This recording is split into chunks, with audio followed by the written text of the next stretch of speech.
All right, boys, here we go. Run number 3. Sorry, I had to leave earlier to go pick my kid up from daycare, but we are back now. They are asleep, and we are good to continue. Okay, well, the good news is, while taking care of everybody, excuse me, I did remember exactly where it was. I don't remember which moonlight butterfly it's at, but I do remember the secret path is essentially, I wouldn't say guarded, but the moonlight butterfly, either the first or second, kind of, I don't know, stands over, I guess you could say, the entrance.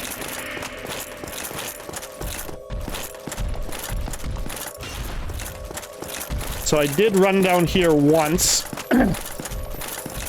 just very, very quickly to check. I got the 2 crystal lizards that were in the cave. They don't really give that much. I just can't, again, remember if it's the first or the second. It's the second. Okay.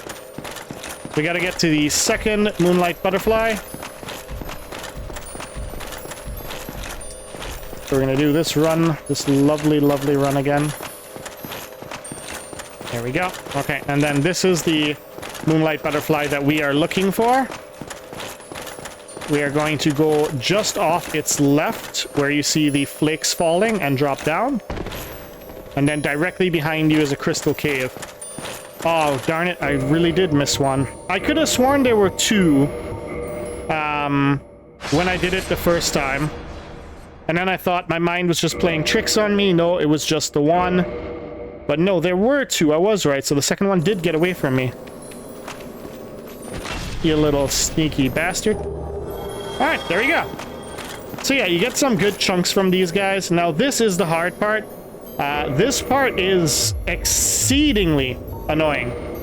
So one thing I would recommend, if you do still, in fact, have your bow, which you should have if you've been following along, because we used it to get the Drake Sword, we are going to grab... Yeah, standard arrows are good. And what we're going to do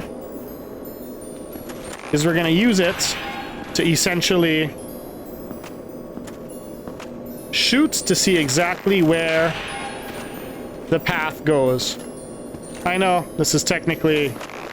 I wouldn't say cheating, but it is a little bit of game abuse. It does work a little bit better than the trick I showed you in the previous episode with the prism stones. Just because you can aim a little further ahead than with the prism stones. The only downside being, of course, these won't stay. But such is life. Okay. There's another one. Oh, double shot by accident. Okay.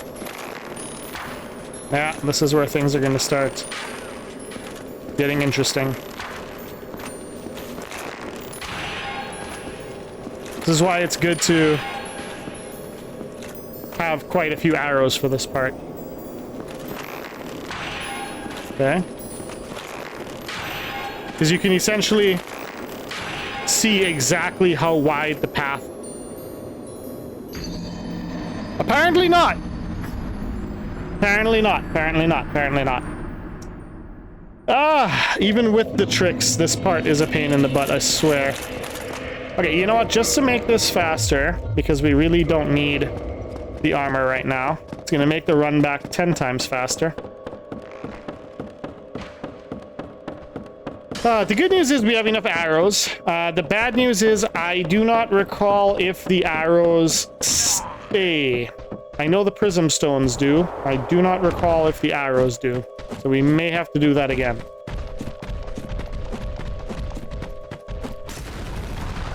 There was an old map that existed back in the very, very first Dark Souls. So this game, but the first iteration, not the remastered, like the original, the OG. It was created by a player, I can't remember, and he actually had like a step-by-step map that showed you how to get across it. God, if I had known this would have been such a problem in the remaster too, I would have kept it. I had it at one point. But it would literally tell you, like, okay, you step here, you go X many steps in this direction, you go X many steps in that direction, exactly how to turn, exactly what to look at. Like, it was... that map itself was a goddamn godsend. But I haven't seen it in years. All of this just to get that blasted slab. You know what? Once you get it, you're good to go, because then that gets all weapon types up to... yeah, so the arrows do not stay. So the good news is we know we can run pretty much straight up to this. It's after this is where the problem begins.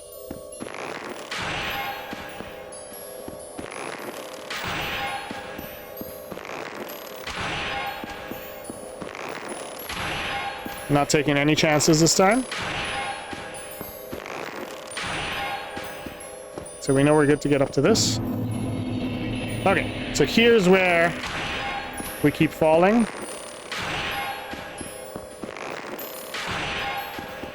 So it's this way. Good, okay. That's a little closer than where we were. We're good here. Okay. Now it looks like it goes this way. It does. Ha ha ha. So it's this way. Okay. And then it looks like it goes over here. Yes. No. Yes. Okay. Yes. Yes. Yes. Okay. No. No. Yep. Yep. Yep. Good. Almost there. Nope. Yep. Yep. Yep. And we're there. And there's the blue Titanite slab, everybody. Yay! Oh my god. Now, if you guys think I'm walking back over this, you're crazy. And yes, I know I could have homeward bone, but what's the point for 487 souls? Gosh darn it. Alright, and for those of you who said I could have homeward bone, yeah, no. This is faster. Much, much faster. You have to be going through my inventory, finding, blah, blah, blah, blah, blah. Saves me approximately 7.6 seconds. No, I did not measure that. But it's exactly 7.6 seconds. Okay.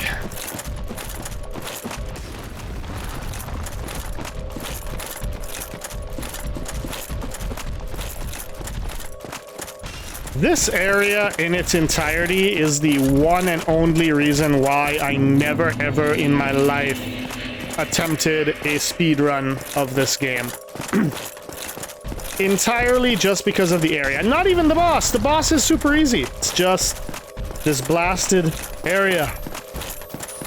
This area sucks. For everyone who says Blighttown is horrible, no. I will explore Blighttown all day. Give me Blighttown all day, every day. Just not this. I despise this place. Anyway. Gonna run across. Yay. Gonna run down and over. Yay. Let me just make sure I am going the right way here, right? Because I see you guys over there as well, but you guys, I think, lead somewhere else. Or do you? Hang on a minute. Where are you guys leading me? I just want to make sure I'm not forgetting any other items.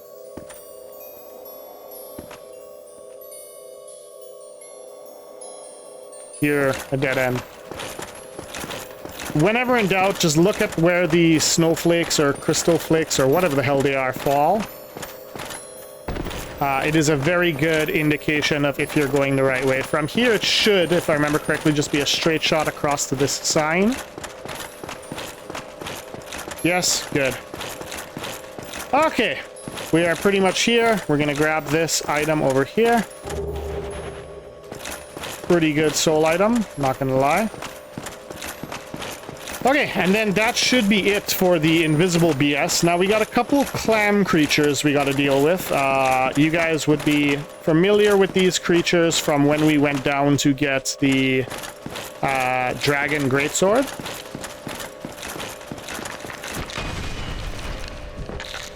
They're pretty easy to beat. They stagger very easily. They're only a 2-hit kill. I don't... Okay. Was purging stones. I was just going to say I didn't recall if it was purging stones they dropped or something else, but it is purging stones, which is great. We could farm them before going into New Game Plus to get ample amounts of purging stones. Just to never have to worry about curse ever again.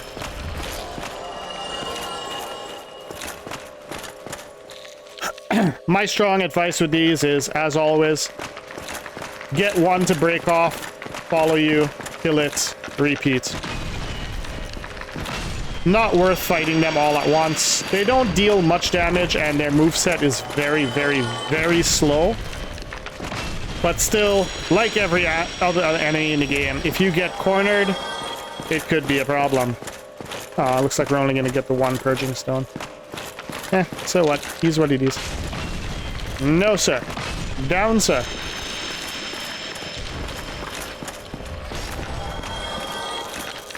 Down. Bad clam. Turn you guys into some clamato. Oh, twinkling Titanite. I mean, yay, but I also kind of secretly wanted a purging stone. Okay, so here is the boss fight. Finally, Seath, the last of the lords. This guy is incredibly easy, so long as you stay to his side and his rear. You can also break his tail to get the Moonlight Greatsword, which we're going to attempt to. Very strong magic weapon. But just keep in mind, as you look to the back of the arena, you see this slight glowing object. It is a very thin strand of crystal, and it is the crystal that houses all of Seath's, I guess you could say, immortal powers. If you do not break that before you start attacking him, you will not be able to kill him. Okay? You will not deal damage, you will be here forever, and you're just going to be in frustration as to why can't I kill this last lord. So he's going to know that we're heading towards it, he's going to get all pissy-wissy, and he's going to come on down.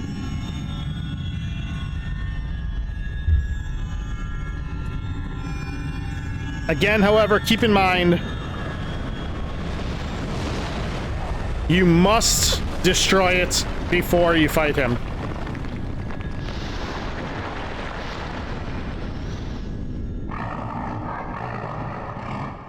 So don't even pay attention to him. Immediately, back of the room, destroy the crystal. Okay, that's gonna cause him like a little bit of a stutter, which is then gonna give you time to get back over here. And we are gonna attempt to go for his tail. Now his tail, just like all the other dragons in the game, it has a separate hitbox to not hitbox. It has a separate health pool to his main health pool. Okay, but you kind of want to try and bait out an attack, and then run for it.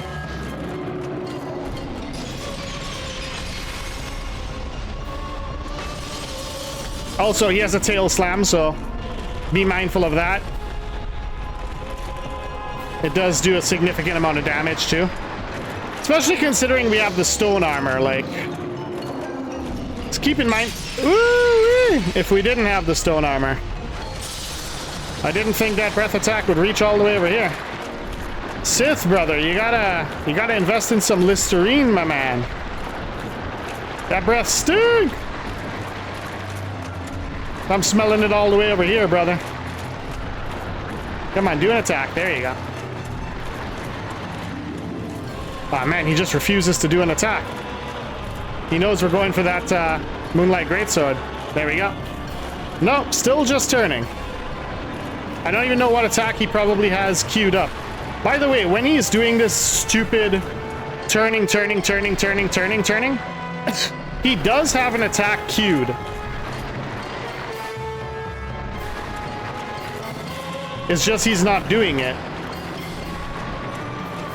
So sometimes you do have to just wait instead of just running in circles with him until he actually figures out what it is he's doing. Looks like he figured... Nope, he didn't figure it out yet. All right, well, we're going to give you an attack, so... try and help you figure it out. Oh! Okay, I just don't want to get cursed. I don't mind the damage. I just don't want to get cursed.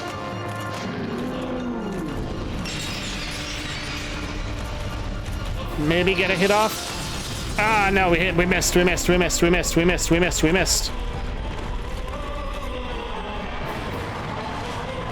Oh, he's doing his AoE attack? Maybe? Ah, we got a hit. Ah, we got another hit. Oh, no! The frickin' curse build up.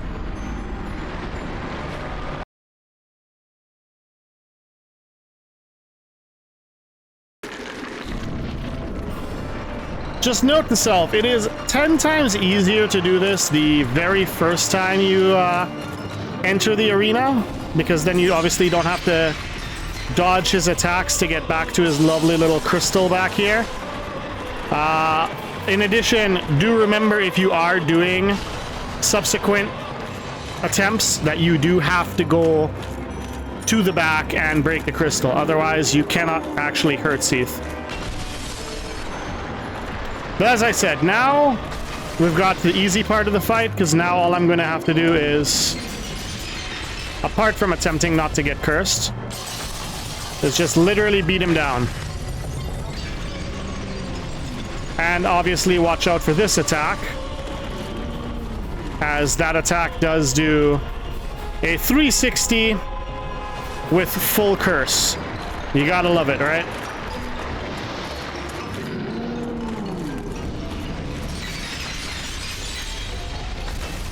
As you can see, just dealing with Seath in general is not difficult. Going for that tail attack, that is the pain in the butt.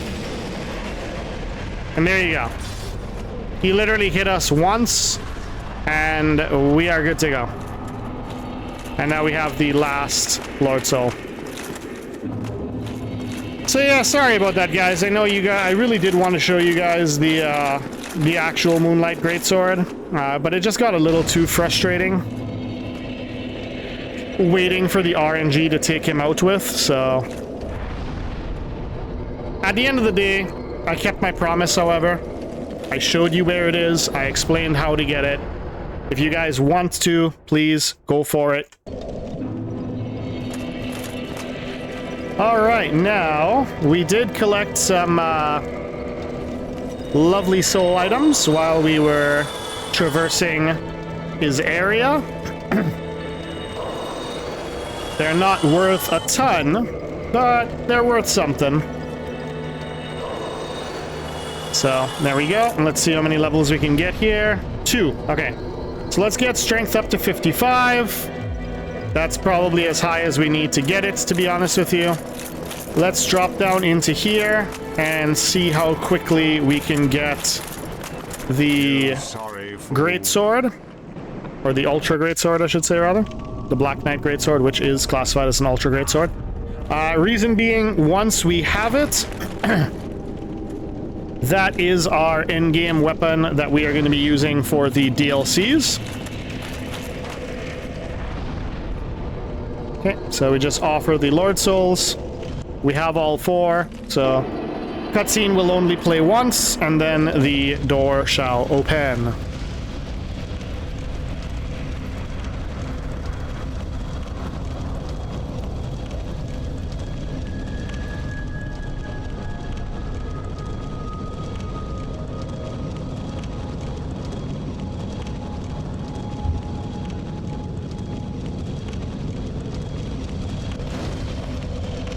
All right, here we go.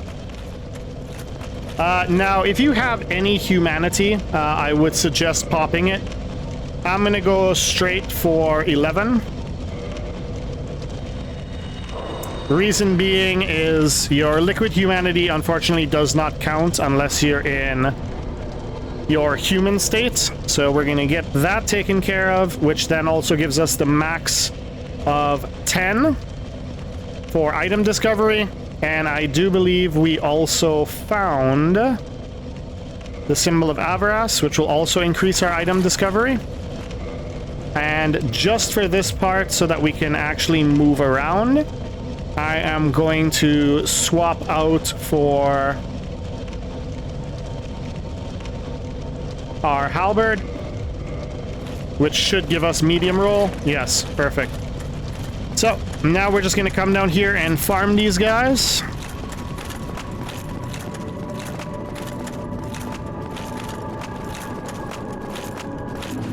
Should be able to get it quite easily, especially having the symbol of avarice. Why am I losing health? Right, I forgot. That is the one downside of this awesome helmet. It does do tick damage to your health. That's fine. We are not here to... We're not here for a long time. We're here for a good time.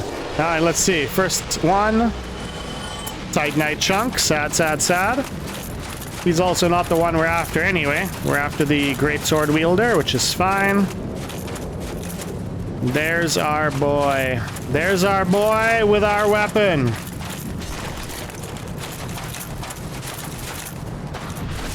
Alright, backstab is not a one-hit kill, unfortunately. But that will be. Alright, give it to me, baby. Alright. We're not getting it on the first try. I mean... It would have been amazing too, but I mean, come on. Who actually thought we were going to get it on the first chance, right? The good news is we've got our homeward bones, so it's literally just the run back. Similarly to the Seath attempts, I will keep track of how many attempts this takes, and I will let you guys know at the end.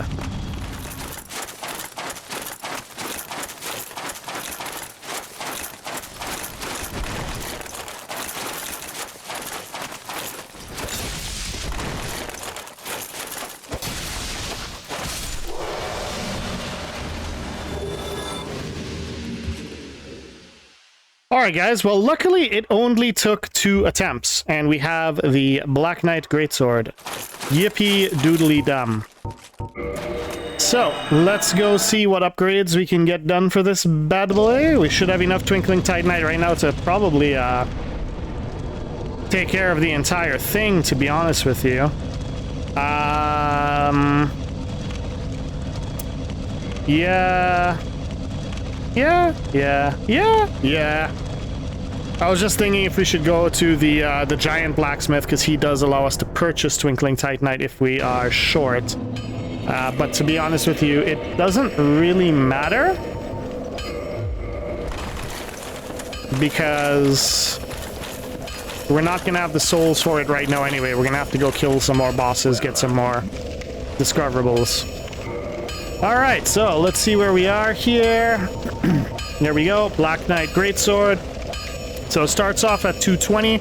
We definitely have enough Twinkling Titanite to max this out, so that's great.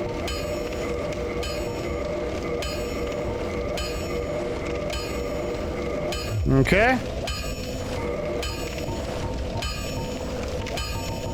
Yeah, no more modifications, so we're at +5. So there is our lovely weapon.